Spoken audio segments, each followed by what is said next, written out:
Cidhi kun cidha namoota raajaa jiruu fi akka biyyaatti cidha maallaqi guddaan itti bahee cidheeffamedha. Cidhi kun guyyuma eegalurraa kaasee waan biyya kana keessatti ta'ee hin beekneen eegalame. Jaarsummaarraa kaasee hanga guyyaa gaafa cidhaatti taateen cidha kana keessatti ta'aa as ga'an wantoota dinqisiisoo fi baay'ee ajab nama jechisiisanidha. Jaarsummaa irratti warra isheetiif konkolaataa miliyoona 60 bitamee V8 warra intalaatiif ergame. Kun taatee jalqabaa biyya kana keessatti ta'edha. Yeroo sanattis dhimmi konkolaataa kana baay'ee sooshaal miidiyaa irratti ajandaa guddaa kan ta'ee turedha. Aadaa fi duudhaa biyya kanaa waliin waan hin deemne godhanii soorummaa waan biraadha. Dhimmi cidhaa immoo dhimma aadaa fi duudhaa wajjin wal qabatu waan ta'eef kun kan aadaa cabsedha jechuudhaan gariin komachaatii turuun isaanii ni yaadatama. Cidhi guddichi magaalaa Finfinneetti gaggeeffame kun akka biyyaatti cidha maallaqni guddaan miliyoononni danuun irratti dhangalaafaman jechuudhaan ijoo miidiyaa ta'aniitu jiru. Maallaqa biyya Itoophiyaa guutuu jiraachisuu danda'u kana eenyudha cidha tokko irratti kanaala kanaan baasaa jiru. Dargaggeessi maallaqa dila kana qabu maal hojjetam? Eenyutti immoo baasaa jira jechuun keessan hin oolu. Intalli kunoo intala akkamiiti jechuun keessan hin oolu. Qubee miidiyaas cidha kana isin daawwachiisuuf ijoolleen kun eenyu akka ta'an isinitti himuudhaaf deemaa jira. Qubee miidiyaa sabiskiraayib godhaa, laayik godhaa, yaada keessan koomentii jalatti nu qoodamu. Hanga dhumaa qophii kana faana bu'aan affeerraa keenya yeroo maraati. Yeroo uummanni biyya kanaa qaala'insa jireenyaatiin mataa dhukkubsachaa jirutti cidhi birrii dila guddaa kanaan qophaa'e as ba'uunsaa ijoo dubbii ta'uu irratti argama. Shamarree miidhagduu argaatti toltu namni martinuu kansaa godhachuudhaaf ammoo intala miidhagduu intala Oromoo kana dargaggeessi dureessa ta'e umuriidhaan immoo xiqqaa ta'e kun intala kana harka isaatti galfateetu jira. Intalli gurbaa dureessa dargaggeessa lafaa dhufaa kana boojite eenyu laataa? Namni martinuu ni gaafata. Akkasumas immoo qeerrichi umurii kanaan duroomee badhaadhe kun eessadha? Eenyudha jechuun keessan waan hin oolledha. Jara lameenuu waa'ee isaanii isinitti himuudhaaf deemna. Shamarree miidhagduun argaatti toltu kun Feenet Gammachis jedhamti yookaan immoo Feenii diizaayiniidhaan tiktaak irratti ni beekamti. Feenet mana diizaayinii ammayyaa kan qabdu yoo ta'u, sooshaal miidiyaa irratti uffattee zannaaxxee zannaacii jedhamuudhaan beekamti. Feenii rifeensaa hanga qeessaatti waan bocee sarareetu uume. Waan itti hambifateen qabu. Seeqni ilkaan ishii garaa bittim nama godha. Bissii nyaara ishii qalbii nama rarraasa. Ejjennaan miila ishii dhiirota marayyuu kan booji'u yoo ta'u, uffannaa ishiin yeroo maraa uffattu immoo shamarran marayyuu kan hawwisiisudha. Edaa intala zannaacii kana duuba gurbaa dureessa kanatu duuba jira jechuudhaan dubbiin erga ifa ta'ee barame. Feenet lixa Oromiyaatti kan dhalatte yoo ta'u, gurbaan qarshii dila kanaan ishee fuudhaa jirus immoo Geetuu Taarikuu jedhama. Uummanni osoo waa'ee birrii miliyoona 60 konkolaataa bitamte raaju cidhi isaanii immoo fiilmii indii ta'ee as bahe. Biyya maratu gadi bahee daawwate. Finfinnee konkolaatonni luka tokkoon dhaabanii. Guyyaa cidha isaanii V8dhaan karaa Finfinnee mara cufanii jechuun ni danda'ama.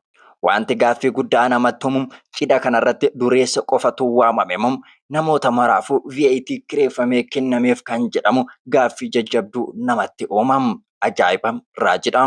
Cidhoonni baay'een biyya kana keessatti guyyaa guyyaadhaan gaggeeffamaniyyuu malee akka cidha kanaa ajandaa dubbii ta'een beeku. Cidhi kun maaliif ajandaa dubbii ta'e laata? Tariin warra feenii kan isaanii godhachuudhaaf abjuudhaan ishii wajjin oolanii bulan gaafuma akka tasaa kaadhimamtee ishii dhagaan rifatanii ijoo dubbii godhan moo cidhi kun dhugumaan amma namoonni arbeessan sanadha jechuun keessan waan hin oolledha. Akkasumas waa'een konkolaataa falmisiisaa ture.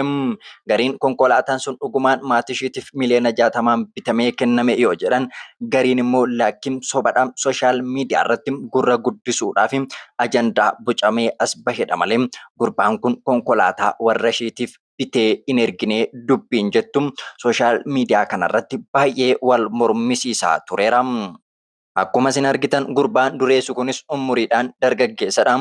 Ishinis shamarree dargaggeettii durba geessudha. Ijoolleen kun ijoollee umuriidhaan wal gitanii cidha bareedaa fi miidhagaa hawwataa ta'een wal fuudhaniiru. Feenet nama sooshaal miidiyaa yoo taatu Geetuun garuu nama sooshaal miidiyaa miti.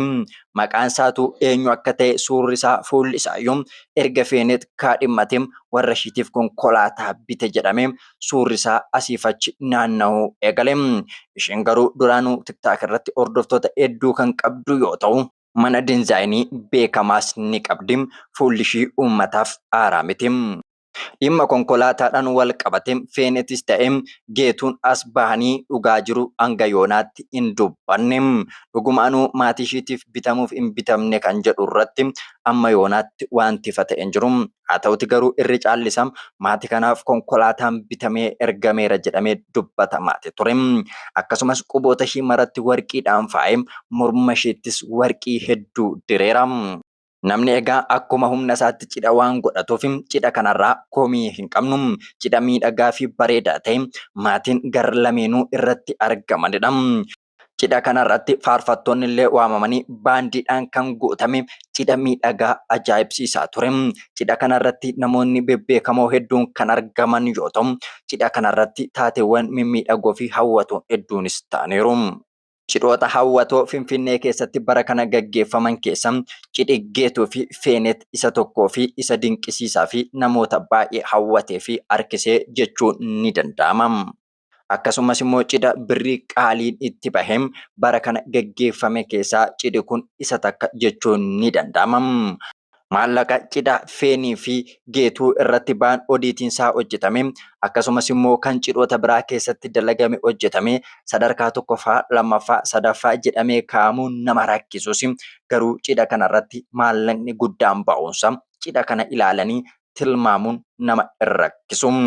Akka qubee miidiyaatti Feenetii fi Gammachisiitiif hawwii guddaa qabna. Ilmaaf intala waliin horaa jennaan waliin jaaram harri waliin filadha jaarsaaf jaartii cifree ta'aa jennee eebbisna. Akkasuma isinis gama keessaniin ijoollee kana eebbisaa ijaa fi qalbiirraa afam iji hamtuun isin hin argin jedhaatii eebbisam.